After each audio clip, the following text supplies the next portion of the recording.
El siguiente programa es presentado y producido por Senda.fm para CTN Internacional. Buenas, bienvenido a tu programa Derecho y Palabra. Como sabe, en ocasiones discutimos cosas de derecho, en ocasiones discutimos cosas de palabra, en ocasiones tenemos invitados, pero es un concepto variado donde integramos lo social desde el punto de vista bíblico.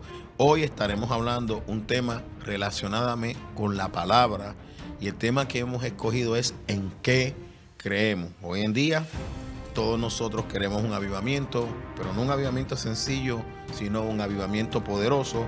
Por ende, tenemos que saber qué es lo que creemos, qué es lo que estamos pidiendo y por qué queremos que el Señor avive y dé más fuego a su obra en Puerto Rico. No solo en una iglesia, sino en todo Puerto Rico y, si posible, en el mundo entero, tal como dice el profeta Joel.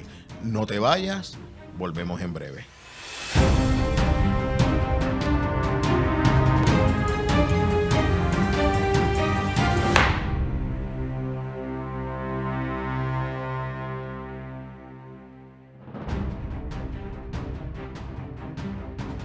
Bienvenida a esta tu primera sección de tu programa Derecho y Palabra. Como te habíamos indicado, el tema que vamos a estar hablando es ¿en qué creemos?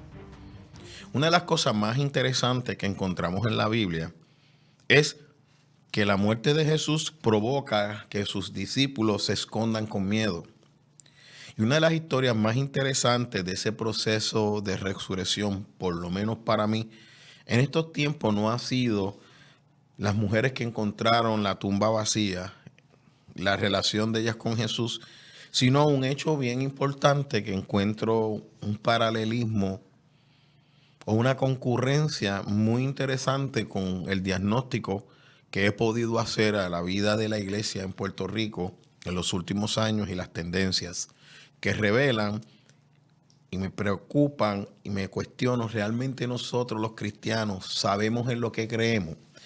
Traigo esto porque te refiero y te invito a que vayas a tu palabra y estudies la historia de los caminantes de Emaús. Dice que ellos van de Jerusalén hacia Emaús y se le acerca Jesucristo, pero que sus ojos estaban velados. Jesús le dice, y ellos iban tristes, y Jesús le dice, ¿qué charlas son estas que ustedes tienen? Y ellos le dicen al protagonista de la historia, al que nos enseña, ustedes leen las escrituras porque dicen que en ellas hayan la vida eterna, pero ellas dan testimonio de mí. O sea, al que es el motivo de la revelación divina, que es Jesucristo, que toda la palabra se lee para que revele a Jesucristo, que el Espíritu Santo nos lleva al conocimiento de Jesucristo, quien es Dios hecho hombre, Dios encarnado. Ellos le dicen, ¿eres tú el único extranjero, el único forastero que no sabe lo que pasó en Israel? Mira, es que Jesús, varón profeta, poderoso en palabras y en hechos, y ese es el título que quiero que mires, conocían la obra de Jesús. Jesús ya había declarado a su círculo que él era el Mesías y él va a buscar a estos dos caminantes de Emaús. Y dicen varón profeta. Y aquí una palabra que en ocasiones cuando nosotros nos confrontan con la palabra de Dios no nos gusta. Y le dijo, oh necios, y tardos en creer en lo que dice la Escritura. Es necesario que lo que está escrito se cumpla.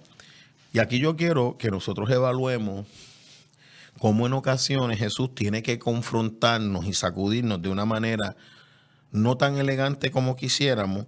Y eso, la reacción de las personas establece la diferencia. Fíjense que Jesús amonesta a Pedro muchas veces y Pedro no se enoja y se va. Pedro se queda para que Jesús le enseñe. Ya Pedro, siendo el apóstol judío, el apóstol de los judíos, Pablo lo confronta con la palabra y le dice, eres de condenar, lo que estás haciendo es hipócrita, y arrastraste a Bernabé. No vemos una reacción negativa de Pedro ante la corrección divina de la Escritura.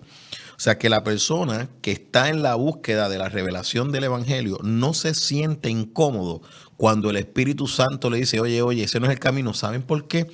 Porque tenemos que reconocer que la única manera que nosotros podemos entender la Escritura es que nos sea revelada por el Espíritu Santo y que eso se abra en nosotros y que somos un cuerpo y que la Biblia dice que la multitud de consejeros hay sabiduría.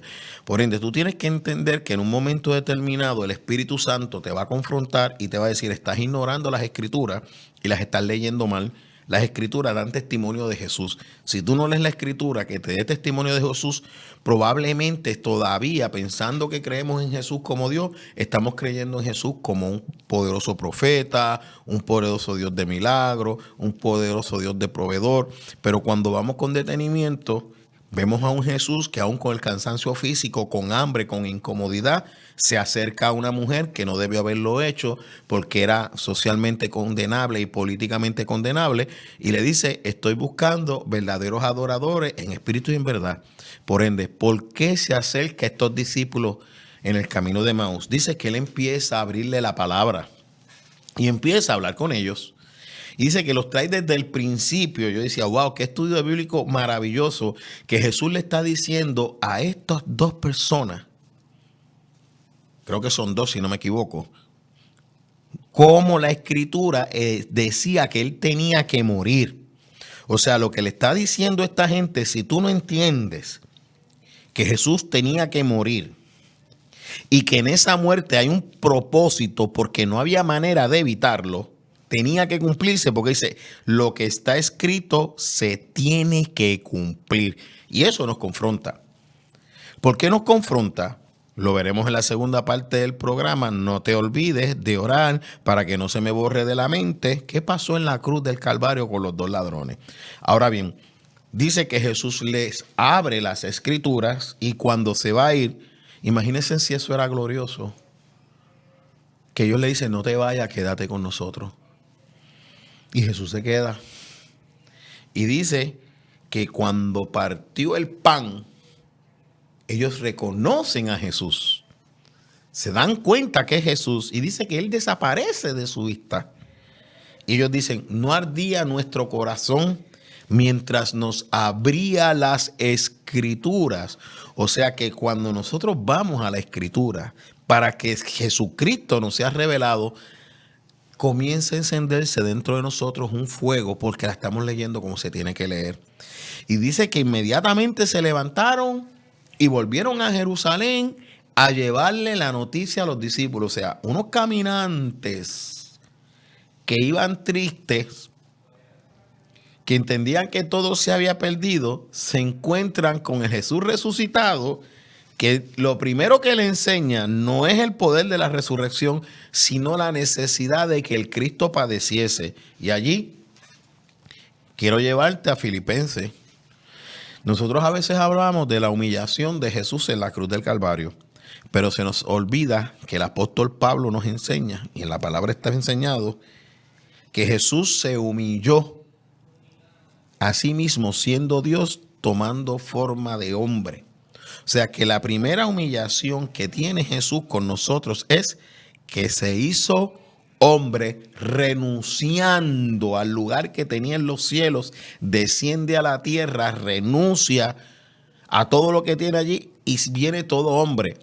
Que toda la divinidad también está en el sí, pero ponte en el lugar y pregúntate tú, ¿cuánto estás tú dispuesto a entregar por la salvación de las almas?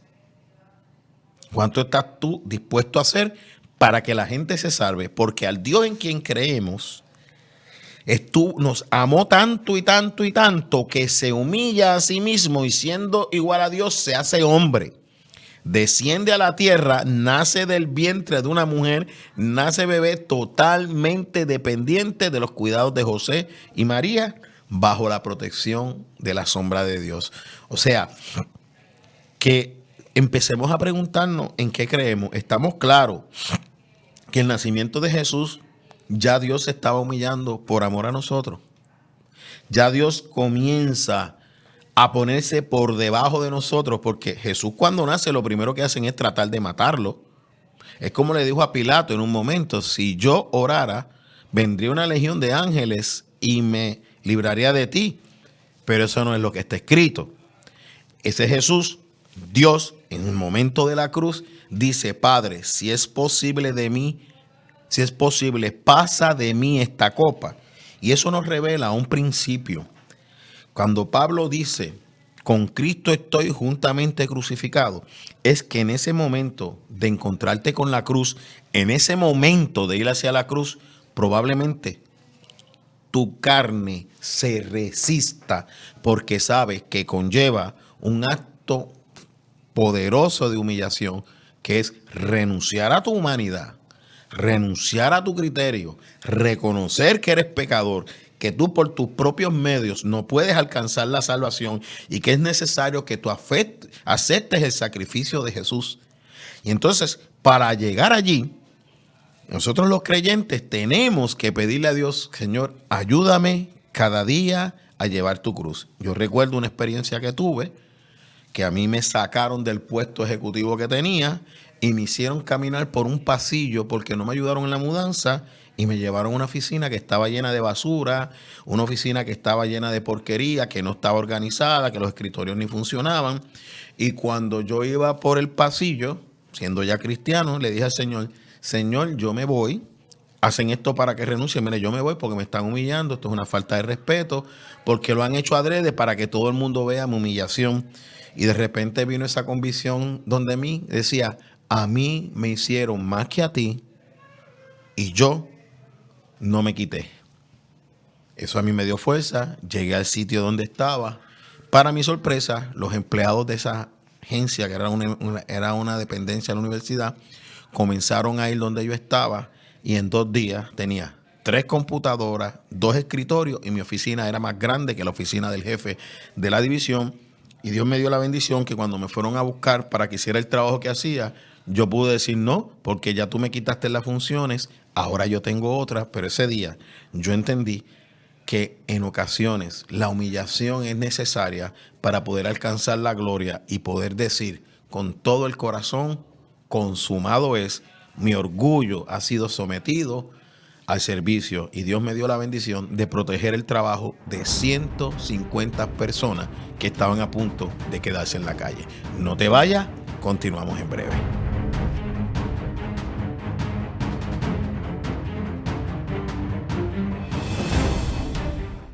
Busca CTNI en YouTube y sé uno de los miles que se han suscrito para disfrutar on demand de la gran variedad de programas diseñados para ti. Suscríbete al canal de YouTube de CTN Internacional. La mayor selección de música cristiana.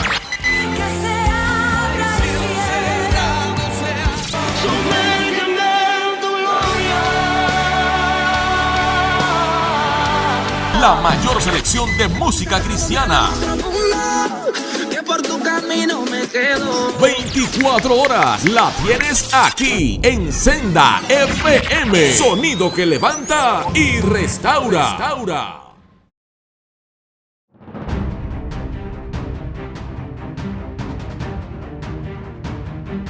Continuamos en esta segunda parte de tu programa Derecho y Palabra, preguntándonos en qué creemos. Ok. Vimos a los discípulos de Emaús, a los caminantes de Emaús, cuando Jesús parte el pan. ¿Sabes por qué me llama mucho la atención? Porque yo lo que vi fue cuando parte el pan, yo recordé la Santa Cena, donde Jesús dice: este es mi cuerpo, que por vosotros es quebrantado. Y cuando ese cuerpo es quebrantado, que da el pedazo de pan a Judas, dice que en el momento que Judas come el pan, Satanás entra a su cuerpo y el Señor le dice: ve y haz aquello que tienes que hacer. ¿Qué pasó con Judas? Y aquí empezamos a confrontar gente que probablemente no le agrade mucho lo que voy a decir. Que Judas dice, cuando Jesús derraman el perfume y lo bañan con perfume, la mujer que dijo: lo que esta mujer ha hecho siempre será recordado. Él se molesta y dice: ese perfume se pudo haber vendido y usar ese dinero para los pobres. Pero dice la palabra que mentía, porque él robaba de la bolsa. Y Jesús dice: esta mujer me ha preparado para mi muerte. Gente, sin muerte no hay cristianismo. Sin cruz no hay cristianismo. queremos resurrección, queremos estar sentados a la diestra de Dios, pero le sacamos el cuerpo a la cruz. ¿Cuál fue el propósito de Jesús al venir a la tierra? Jesús vino a salvar lo que se había perdido. ¿Qué significa eso? Jesús vino para el pobre. Jesús vino para el rico. Jesús vino para el político. Jesús vino para el militar. Jesús vino para los emigrantes. Jesús vino para los ciudadanos de la ciudad donde vienen los emigrantes. Jesús vino para el opresor. Jesús vino para el oprimido. En síntesis, Jesús vino para todo el mundo. Por ende, si tú lo que tú me enseñas, un evangelio en contra del opresor, déjame decirte, ese no es el evangelio de Jesucristo. Ese es el evangelio fragmentado que Satanás, en la tentación de Jesús en el desierto, le cita a la Biblia y el Señor le contesta, escrito está, escrito está. Ese evangelio es el que le dice a la mujer en el huerto de Edén, con que Dios te ha dicho, que una parte del evangelio, Dios va a llamar gente para el ministerio, para bregar con los pobres, claro que sí. Pero también va a separar gente para un ministerio, para bregar con los ricos. Va a preparar gente para un ministerio, para bregar con los políticos, porque Jesús vino para todos. Por ende, si el evangelio que tú estás mirando en este momento viene exclusivamente para un sector, y no solo viene para un sector, sino que ha integrado ideas político-partidistas dentro del evangelio, donde hay lucha de clases, donde hay divisiones raciales, donde hay divisiones políticas, donde hay diferentes políticas de migración, déjame decirte con todo mi corazón que es un evangelio fragmentado, porque Jesús vino a salvar lo que se había perdido. Que a uno se les hace más difícil recibir la salvación, pues claro que sí, porque el Señor dice que es más fácil que un camello pase por el ojo de una aguja, que un rico entre en el reino de los cielos. Y no es una aguja de coser, una aguja es unos puentes que habían, que tenían en forma de arco, un hueco por debajo, que los camellos para pasar por ahí se tenían que bajar. No es una aguja de coser, pero no dice que no entran. De hecho, José de Arimatea, un hombre rico, con la tumba que tenía, la da para que entierren a Jesucristo. Si no hubiera tenido los recursos, Jesús hubiera estado en una tumba conforme decía la Escritura. No. ¿Qué tú haces con tu riqueza? Esa es la pregunta, porque el problema es que el amor al dinero es la raíz de todos los males. Óigame, pero el amor al poder, porque lo primero una de las cosas que le preguntan a los discípulos es ¿dónde me siento? ¿A la derecha o a la izquierda? Una de las cosas que le preguntan los discípulos a Jesús antes de ascender es ¿cuándo restaurarás el reino de Israel? O sea, aún Jesús ascendiendo, sin haber recibido el bautismo y llenura del Espíritu Santo, los discípulos tenían tan presente el asunto político que habían perdido de perspectiva lo que pasó en la cruz. ¿Y qué pasó allí? Jesús va camino a la cruz. Y es interesante que en 3 evangelios aparece Simón de Cirene, que lo ayuda a cargar la cruz. Primero había orado para que el Señor lo pasara de esa copa. Cuando dice, no se haga mi voluntad, sino la tuya, decide ir a la cruz, está tan débil, tan lastimado, que necesita ayuda con la cruz. Hermano, nosotros necesitamos ayudarnos mutuamente para llevar juntos la cruz de Cristo. Por eso el evangelio no es individual, por eso el evangelio es colectivo, es un grupo, es un cuerpo. Por eso el Señor dice, no dejes de congregarte como algunos tienen por costumbre. Eso es una orden. El congregarte por los medios digitales no es bíblico. El congregarte a través de programas radiales y no venir a la iglesia no es bíblico, porque somos un cuerpo y nos tenemos que ayudar mutuamente a cargar la cruz como Simón de Cirene ayudó a Jesucristo. Jesús es puesto en la cruz. Un ladrón a mano derecha, un ladrón a mano izquierda. Y uno le dice, si tú eres Dios, sálvate a ti mismo y sálvame a mí, baja de la cruz. Oye, todo el mundo quiere que Jesús se baje de la cruz. Hasta ahora todo el mundo quiere que Jesús se baje de la cruz, excepto los fariseos, pero es que lo querían crucificar, pero le decían lo mismo. Tú no dices que tú destruyes este templo en 3 días y en 3 días lo levantas. Levántalo, bájate de esa cruz. O sea, Satanás no quiere la cruz. Entonces, si Satanás no quiere la cruz, ¿por qué nosotros le hacemos el trabajo y tampoco la queremos? Sin cruz no hay evangelio. ¿Por qué? Porque en la cruz es que está la salvación. Y el verdadero avivamiento, el verdadero fuego que va acompañado con poderosas señales es el que estamos viviendo aquí, en esta iglesia. Conversiones, la gente convirtiéndose, aceptando a Jesús como su Salvador, porque hay más gozo en el cielo por un pecador que se arrepiente que por 99 justos. O sea, cada vez que alguien entra al reino de Dios, hacemos feliz a nuestro Señor. Pero ¿qué pasa? Ese ladrón le dice, si tú eres Dios, miren la misma postura de Judas. Como tú no haces lo que yo quiero, yo me enojo y Dios, yo te voy a ordenar a ti lo que tienes que hacer. Óigame, ¿se humilló Dios o no se humilló cuando se hizo hombre para recibir órdenes y retos de los fariseos, hasta de un crucificado que le dice, si eres Dios, haz esto? No estamos nosotros diciéndole a Dios lo que queremos que haga, escogiendo lo del evangelio que nos gusta, predicando el evangelio que queremos, salvando a los que nos gusta estar con ellos. Fácil, la Biblia dice que es fácil estar con aquellos que piensan igual. Lo difícil es estar con aquellos que no piensan igual que tú. Lo difícil es amar a tu enemigo. Eso es bien difícil. ¿Por qué? Porque necesitas la gracia de Dios, necesitas el poder del Espíritu Santo que te ayude a amarlos y reconocer por qué Jesús dice, perdona a los que no saben lo que hacen, porque esa gente, nos dice Efesios, que están bajo la influencia del príncipe de este mundo. Eso es dicho después de la crucifixión, resurrección y ascensión. Están bajo el príncipe de este mundo y nosotros hemos sido sacados de esa vana manera de vivir y como que se nos olvidó el gozo que recibimos cuando aceptamos esa cruz en nuestra vida. Lo queremos para nosotros, pero no para ti, porque estoy molesto, tengo coraje, no soporto al opresor, quiero destruir al oprimido. Entonces ese ladrón le dice, si eres Dios, bájate de esa cruz. El otro, todo lo contrario, yo tengo que entender que ahí en esa cruz algo le fue revelado, porque le dijo, no te preocupa estar con Dios aquí, en la condenación. Háblale con respeto. Un ladrón, un preso también, condenado a muerte.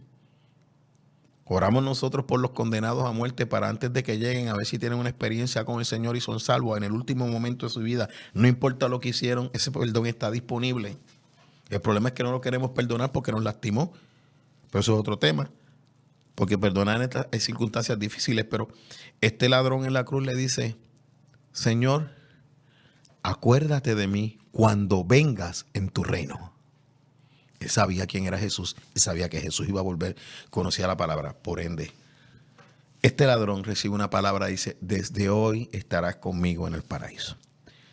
Un ladrón representa el árbol del bien y del mal, la fruta prohibida, que todavía quiere ser igual a Dios y le quiere decir a Dios lo que tiene que hacer. Y moldea el evangelio como le gusta y como quiere, porque lo puede manejar y lo puede controlar como los fariseos, como los religiosos.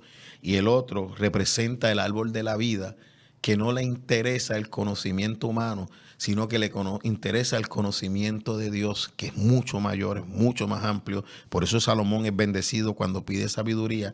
Y ese que come del árbol de la vida, ahí en la cruz, que dice, acuérdate de mí cuando vengas. Es un acto de arrepentimiento. Ese lo salva. Y el último que me queda, que lo trataremos en la próxima sesión, en los 4 minutos, es el opresor. Es el poder militar que usa el poder político para crucificar a Jesús y garantizar que no se baje de la cruz. Todos los demás querían que se bajara de la cruz, el ladrón, los religiosos, el pueblo, bájate, bájate, se burlaban de él, bájate, bájate. Pero el poder militar está allí para garantizar que él muera. Pero ese centurión, esos soldados vieron algo tan extraordinario que termina con una confesión con la cual queremos cerrar. No te vayas, volvemos en breve. Dios te bendiga.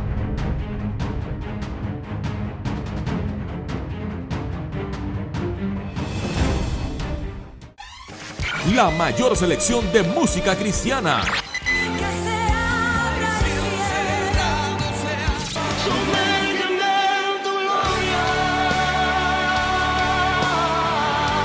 La mayor selección de música cristiana. 24 horas la tienes aquí en Senda FM. Sonido que levanta y restaura.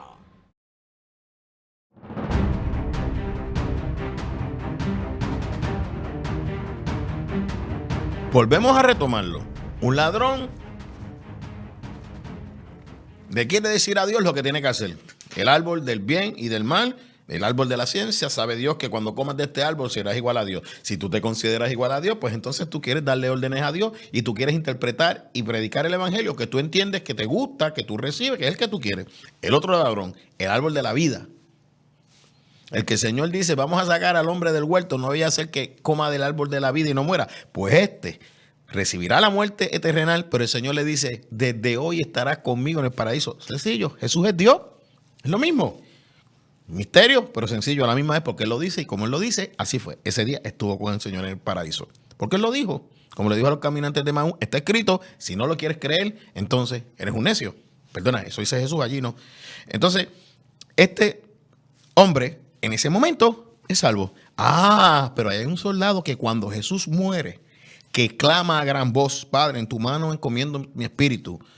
Consumado es, se desgarra el velo del templo, la tierra tiembla y al que yo llamo opresor, al que yo llamo que es el poder militar para poder ejercer el poder político, el que muchos aborrecen, el que critican, es el último converso en la vida de Jesús. Esos soldados que cuidaban la cruz, si vas al evangelio, dicen, verdaderamente este hombre era hijo de Dios.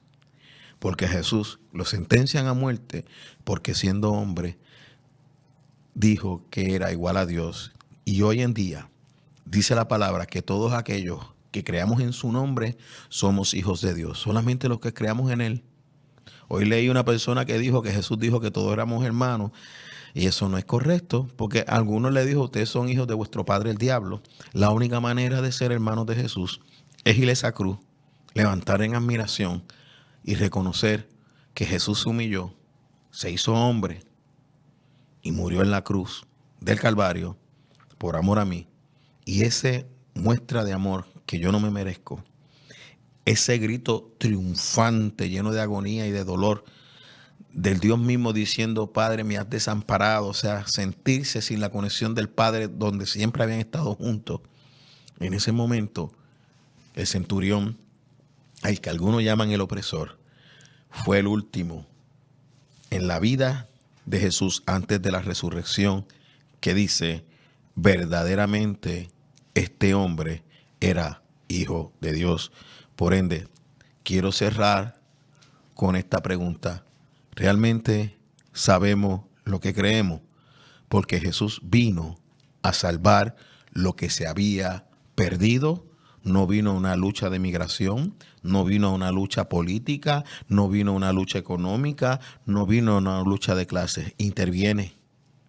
Pero el verdadero propósito de nosotros en esta tierra es tener convicción de pecado, caer en reconocimiento de su gloria y llevar este evangelio hasta los fines del mundo, diciendo, el que creyere y fuere bautizado será salvo. Y ese evangelio es en el que yo creo, porque quiero seguir sentado a la diestra de Dios. Dios te bendiga. Nos vemos en nuestro próximo programa, Derecho y Palabra. El pasado programa fue presentado y producido por Senda.fm para CTN Internacional.